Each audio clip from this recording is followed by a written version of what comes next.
दर्शन प्रेमियों को मेरा नमस्कार। अद्वैत वेदांत दर्शन के संदर्भ में शब्द प्रमाण पर जब हम लोग बात करते हैं, वाक्य को स्वतंत्र प्रमाण, स्वतः प्रमाण इस अर्थ में नहीं कि विधि वाक्य, इस अर्थ में कि वो सिद्धार्थक वाक्य है। तो सिद्धार्थक वाक्य को जब हम प्रमाण मानने लगे तो उसमें वेरिफिकेशन का समस्या है।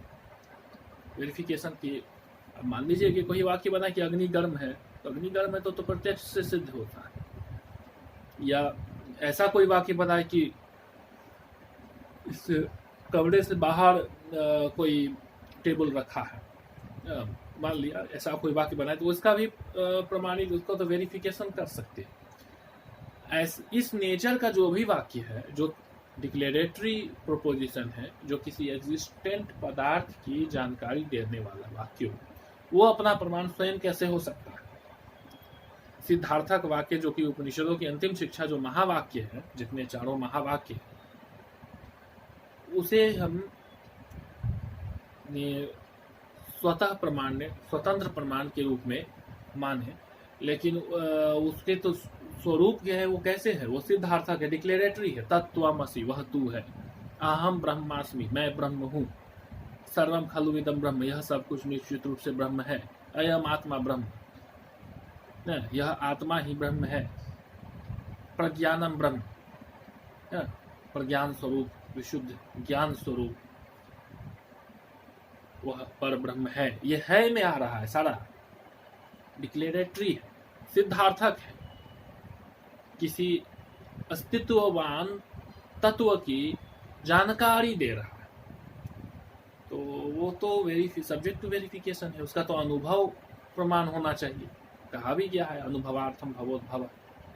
अनुभव वो अनुभूति का विषय है। अंतः प्रज्ञा, अंतः अनुभूति, वो भी एक तरह का परसेप्शन ही है, प्रत्यक्ष ही है। परमात्मा का अंतः प्रज्ञा, अंतः अनुभूति के द्वारा उसका बोध करना, समाधि की अवस्था का अनुभव करना, वो भी तो अनुभव ही है। जो समाधि में अनुभव हो रहा है वो भी तो अनुभूति। शब्द कहाँ है यहाँ? शब्द को यहाँ प्रमाण कैसे हुआ? फिर एक तरफ ये भी कहते हैं कि वो शब्द की सीमा से परे है, शब्द उसकी व्याख्या नहीं कर सकते, व्याख्या का वो विषय नहीं है, वर्णन का विषय नहीं है, वाणी का विषय नहीं है। तो जब वाणी का विषय नहीं है तो फिर वो प्रमाण कैसे, वाणी उसकी प्रमाण कैसे हो सकती है?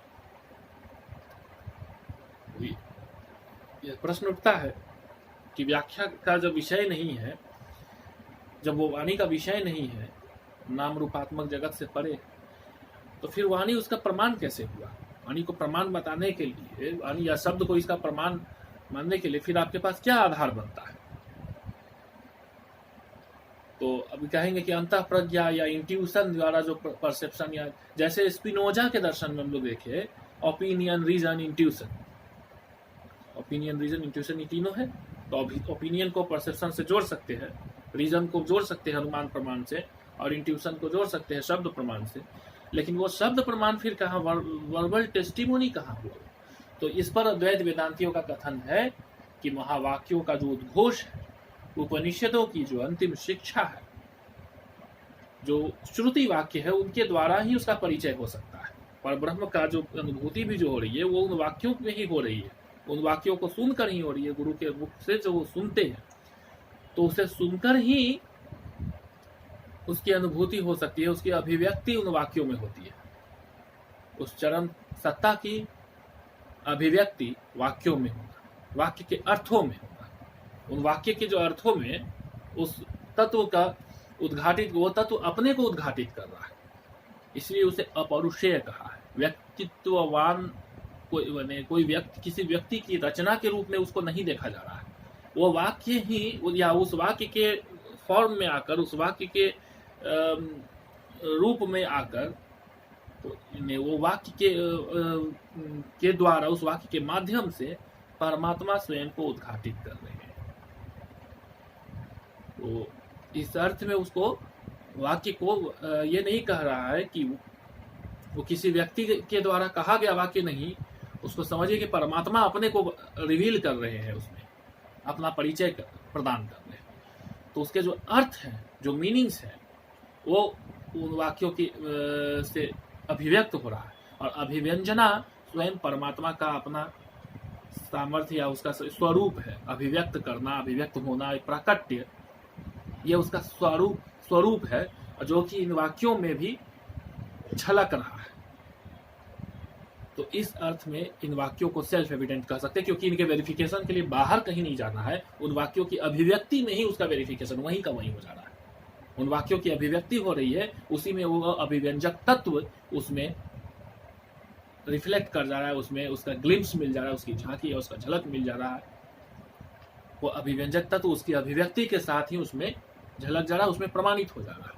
उसे कहीं अन्य जगह प्रमाणित करने की आवश्यकता नहीं। आत्मा अभिव्यक्ति स्वरूप, तो ये प्रत्यक्ष भी हुआ है एक साथ, और श्रुति प्रमाण भी हुआ, शब्द प्रमाण में भी आएगा। तो इसी अर्थ में महर्षि बादरायण ने श्रुति को या शब्द प्रमाण न मानकर उसको प्रत्यक्ष प्रमाण के अंतर्गत रखा। श्रुति स्मृति ये दोनों प्रत्यक्ष और अनुमान है। श्रुति प्रमाण प्रत्यक्ष प्रमाण है और स्मृति अनुमान प्रमाण है। इस अर्थ में वो प्रत्यक्ष और अनुमान कर रहे हैं, ये लौकिक अर्थ में नहीं।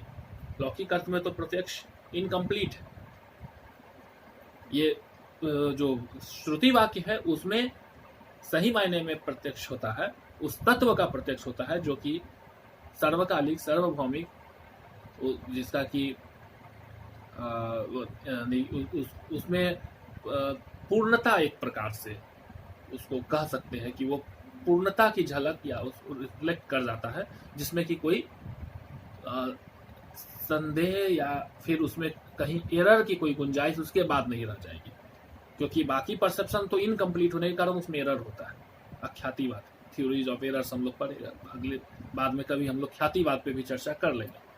तो एरर्स होते हैं परसेप्शन में, लेकिन ये तो चूंकि वाक्य के अर्थ में जब कंप्लीट सेंस उससे एक्सप्रेस हो चुका है और उस सेंस में उस तत्व की झलक मिल चुकी है, तो इसमें एरर की फिर कोई गुंजाइश, जब तक उस सेंस में कोई कॉन्ट्रडिक्शन नहीं रिवील हो तब तक उसमें क्या एरर नहीं है। कॉन्ट्रडिक्शन यहाँ पर है नहीं, वो तो आत्माभिव्यक्ति स्वरूप। तो इस अर्थ में वहाँ श्रुति को ही प्रत्यक्ष और स्मृति प्रमाण को अनुमान प्रमाण में दिया गया है। हम लोग अगले वीडियोज में इन विषयों को पर चर्चा को जारी रखेंगे। तब तक के लिए नमस्कार।